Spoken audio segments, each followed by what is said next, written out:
Halo guys, selamat datang kembali di channel New Normal Saham, channel yang membahas pergerakan indeks harga saham gabungan dan menganalisis saham-saham pilihan. Pada hari ini Rabu 29 Desember 2021, IHSG ditutup lebih tinggi 2,334 poin atau 0,03% ke level 6600. Pada perdagangan hari ini volume transaksinya tercatat sebesar 238 juta lot saham atau setara sekitar 9,7 triliun. Masih dalam nilai yang wajar dari beberapa perdagangan hari terakhir, tapi cenderung masih di bawah rata-rata ya guys. Ya, semoga kedepannya setelah tahun baru nanti nilai transaksi IHSG kembali tinggi lagi. Kita masuk ke sektoral. 5 dari 11 sektor ditutup naik. Namun sayang, penguatan hari ini yang didorong oleh IDX Infra dan IDX Cyclical masih belum mampu membuat IHSG ditutup di zona hijau. Ya, meskipun memang lebih tinggi dari perdagangan sebelumnya, karena pada hari ini terlihat ada IDX Finance, IDX Basic, dan IDX Energi yang ternyata ditutup melemah. Kita lanjut ke gainers and losers. Berdasarkan value, gainersnya ada Adaro, Buka, NATO, Mitratel, FPNI, IELS, dan lain-lainnya yang bisa kalian lihat sendiri. Untuk losersnya berdasarkan value ada BBCA, MDKA, BBRI, Telkom, TBIG, Agro, dan lain-lainnya yang juga bisa kalian lihat sendiri. Lalu di sini ada yang ditutup stagnan yaitu Arto, dan lain-lainnya yang juga bisa kalian lihat sendiri. Kita masuk ke perdagangan asing.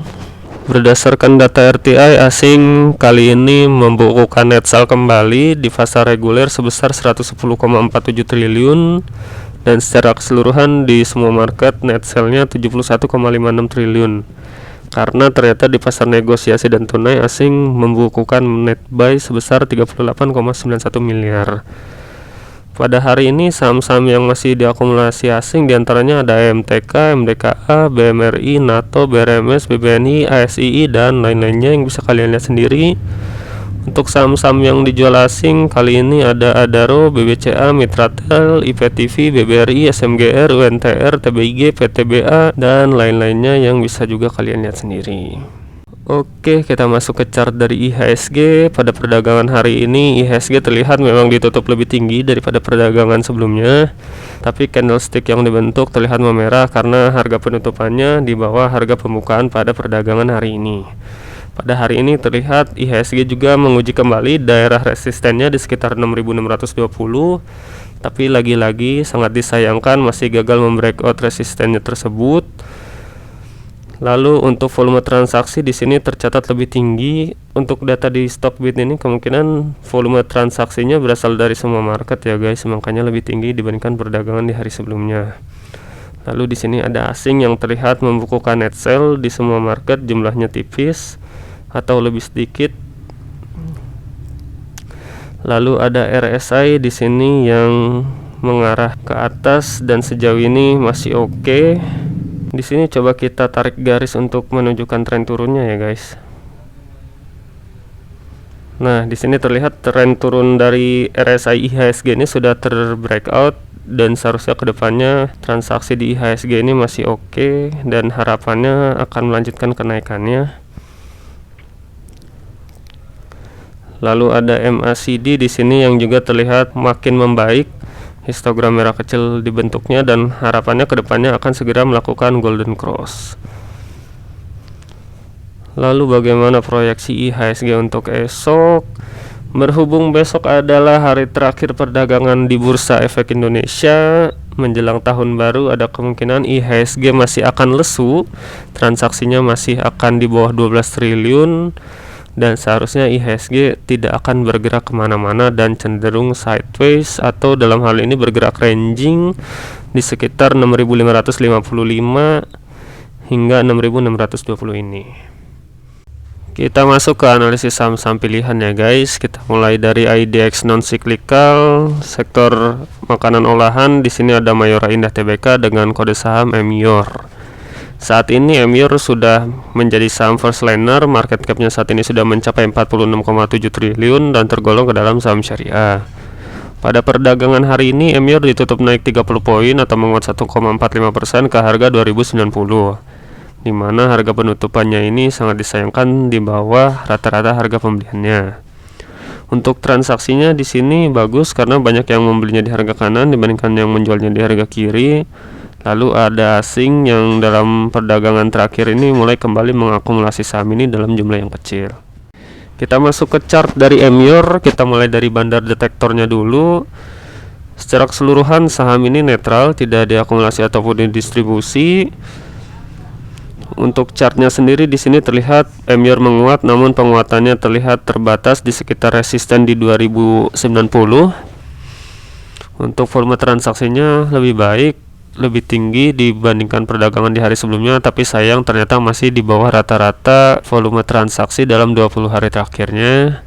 Untuk bandar di sini netral cenderung distribusi, dan dalam beberapa hari perdagangan pun di sini terlihat masih terus didistribusi ya guys saham ini. Lalu untuk asing pun terlihat juga masih keluar dari saham ini, namun dalam 2 hari terakhir tercatat membukukan net buy dalam jumlah yang kecil. Untuk RSI sejauh ini sudah mengarah ke atas dan seharusnya tren turun dalam jangka pendeknya ini sudah patah dan sebelumnya telah berada di daerah oversold. Untuk MACD di sini terlihat masih mengarah ke bawah, tapi seharusnya golden cross ini bisa jadi momentum untuk Emyur dapat melanjutkan kenaikannya. Sejauh ini sebenarnya saham ini kurang menarik jika diinvestasikan untuk jangka pendek karena terlihat masih dalam tren turun. Akan tetapi jika kita lihat dalam tren yang sangat panjang, saham ini sebenarnya masih berada di dalam tren yang naik. Terlihat dari level support yang pernah disentuhnya di sekitar 1950-an ini ternyata masih berada di atas golden ratio dari Fibonacci retracement-nya. Jadi dalam jangka panjang sebenarnya saham ini masih dalam tren yang naik. Hal tersebut terbukti jika memang daerah di sekitar 1995 ini adalah support atau tahanan kuat bagi Emyur. Oleh karena itu seharusnya saham ini masih cocok untuk bisa diinvestasikan dalam waktu yang sangat panjang. Tapi tetap perlu waspada karena hal yang tak terduga mungkin terjadi, sebagaimana jika kita investasi di Unilever bukannya untung malah buntung. Oleh karena itu kita akan coba buatkan trading plan-nya. Berhubung kenaikan hari ini sudah terbatas dan terlihat masih netral, belum ada akumulasi lebih lanjut, ada baiknya kita mengantri saham ini di sekitar 2060 atau secara psikologis di 2000 ya guys. Tapi kali ini kita asumsikan daerah belinya di 2060. Level stop loss di 1995. Target take profit terdekat di 2250.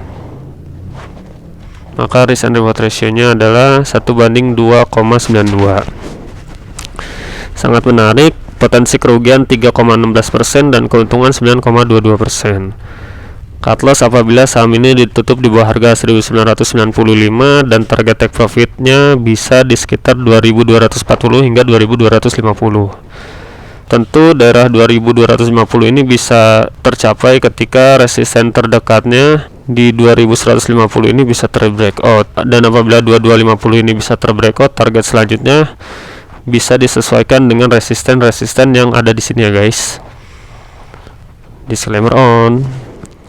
Saham selanjutnya yang akan kita analisis dari IDX Infrastruktur sektor telekomunikasi ada XL Axiata Tbk dengan kode saham XCL. Sampai saat ini XCL termasuk ke dalam saham first liner, market cap-nya saat ini 33,5 triliun dan tergolong ke dalam saham syariah. Pada perdagangan hari ini XCL ditutup naik 60 poin atau menguat 1,95% ke harga 3130, di mana harga penguatannya ini ternyata masih lebih rendah dibandingkan rata-rata harga pembeliannya. Namun bagusnya di sini ternyata banyak yang menghajarnya di harga kanan dibandingkan yang menjualnya di harga kiri. Lalu ada asing yang terlihat masih terus masuk ke dalam saham ini ya guys. Oke, kita masuk ke chart dari XCL. Untuk bandar detektornya secara keseluruhan diakumulasi dalam jumlah yang besar. Pada perdagangan hari ini XCL menguat, namun di sini terlihat penguatannya sudah mulai terbatas di sekitar resisten di 3130-an ini. Lalu volume transaksi hari ini menunjang kenaikan XCL hari ini, namun ternyata masih di bawah rata-rata volume transaksi dalam 20 hari terakhirnya ini. Lalu ada bandar yang masih terus mengakumulasi saham ini, ada asing yang di sini juga masih terus masuk ke dalam saham ini. Lalu RSI sejauh ini masih oke dan mengarah ke atas, terlihat dari lower high yang dibentuknya, tapi dalam jangka pendek menengahnya ini terlihat masih berada di dalam tren turun ya guys, jadi masih tetap perlu waspada. Lalu ada MACD yang di sini juga terlihat mulai berbalik arah, terlihat dari histogram merah lebih kecil dibentuknya, dan di sini juga tetap perlu waspada karena sekilas garis MACD yang dibentuknya ini masih membentuk lower high. Lower high MACD di sini ternyata berbeda dengan pergerakan harga sahamnya yang malah mencatatkan higher high. Jadi perlu diwaspadai ya guys, ternyata masih ada divergen di saham XCL ini. Oke, kita masuk ke trading plan untuk SCL. Sejauh ini kita pernah menganalisis saham ini. Waktu itu kita membelinya di sekitar harga 3140 dan seharusnya sampai saat ini kita masih hold saham ini. Nah, di sini untuk target take profit terdekat ada di 3300 ya guys, dan perlu diperhatikan di sini jika 3300 memang masih belum ditembus dan malah terjadi pembalikan arah di sekitar 3230 ini, ada baiknya kita untuk bisa merealisasikan profit terlebih dahulu. Tapi apabila 3300 ini di breakout, harusnya kita masih hold dan target selanjutnya bisa ke 3500. Maka dari itu kita perlu waspada ya guys, karena di sini terlihat pergerakan harga sahamnya ini ternyata masih belum diikuti oleh pergerakan indikator-indikatornya, yang mana indikatornya mulai melemah tapi pergerakan harga saham di sini menguat, yang berarti penguatan XL di sini mulai melemah. Akan tetapi jika indikatornya malah mendukung, dan seharusnya hal itu bisa terjadi ketika XL ini bisa membreakout 3300 ini ya guys. Justru itu adalah kesempatan bagi kita untuk bisa terus menghold saham ini hingga ke target selanjutnya. Untuk saat ini target terdekat di 3300, potensi keuntungan kemungkinan masih sama di sekitar 5%. Apabila masih belum kuat untuk naik lebih lanjut, ada baiknya untuk realisasi profit terlebih dahulu karena indikator sudah mulai melemah. Dan dalam hal ini level stop loss di sekitar 3000. Karena jika harga 3000 tertembus, kemungkinan XL masih akan terus turun, mungkin hingga ke harga 2860 ini. Disclaimer on ya guys. Saham terakhir yang akan kita analisis dari IDX Teknologi ada Digital Media Tama Maxima dengan kode saham DMMX. DMMX ini sudah menjadi saham first liner, market capnya saat ini sudah mencapai 20,5 triliun dan tergolong ke dalam saham syariah. Pada perdagangan hari ini DMMX ditutup naik 50 poin atau menguat 1,9% ke harga 2670, di mana harga penutupannya ini ternyata lebih tinggi dibandingkan rata-rata harga pembeliannya. Untuk transaksinya di sini masih sangat disayangkan karena ternyata masih banyak yang menghajarnya di harga kiri dibandingkan yang membelinya di harga kanan. Lalu di sini asing ternyata masih terus membukukan net sell pada saham ini. Oke, kita masuk ke chart dari DMMX. Kita mulai dari bandar detektornya dulu. Secara keseluruhan saham ini diakumulasi dalam jumlah yang besar. Pada perdagangan hari ini candlestick yang dibentuk ternyata cukup oke. Sempat terjadi penurunan tapi hingga akhir sesi perdagangan terlihat dikerek naik. Untuk volume transaksinya memang lebih tinggi dibandingkan perdagangan sebelumnya, tapi ternyata masih di bawah rata-rata volume transaksi 20 hari terakhirnya. Lalu di sini bandar masih terus mengakumulasi saham ini, tapi di sini berbeda dengan asing malah masih terus keluar dari saham ini. Untuk RSI sejauh ini masih oke, mengarah ke atas, membentuk higher low, tetapi dalam jangka menengahnya ini ternyata masih dalam tren turun. Jadi masih tetap harus waspada. Untuk MACD sejauh ini terlihat mulai ada pembalikan arah dan hampir sama dengan RSI, membentuk higher low dan terjadi pembalikan arah di sini, dan diharapkan dalam waktu dekat akan membentuk golden cross, tapi dalam jangka menengahnya ini terlihat masih dalam tren turun. Jadi masih tetap harus waspada. Oke, kita lanjut ke trading plan untuk DMMX. Sejauh ini kita pernah menganalisis saham ini dan seharusnya sampai saat ini kita masih hold saham ini karena waktu itu area pembelian ada di sekitar 2650. Berhubung Bollinger Band sudah mulai menyempit, kemungkinan dalam waktu dekat DMMX ini akan menentukan apakah pergerakan sahamnya ini naik atau turun. Nah, dalam hal ini saham ini akan menarik apabila tren turunnya ini ditembus, atau dalam hal ini resistennya di sekitar 2750 ini bisa tertembus. Tentu harapannya jika 2750 atau tren turunnya ini tertembus, indikator-indikator tadi akan juga bisa mendukung kenaikan DMMX. Jadi sejauh ini masih hold.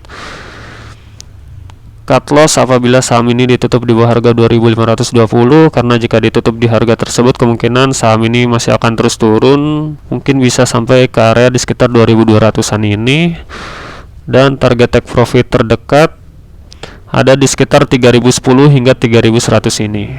Atau di sini kita coba tentukan di 3060 dengan potensi keuntungan 15,47%. Disclaimer on ya guys.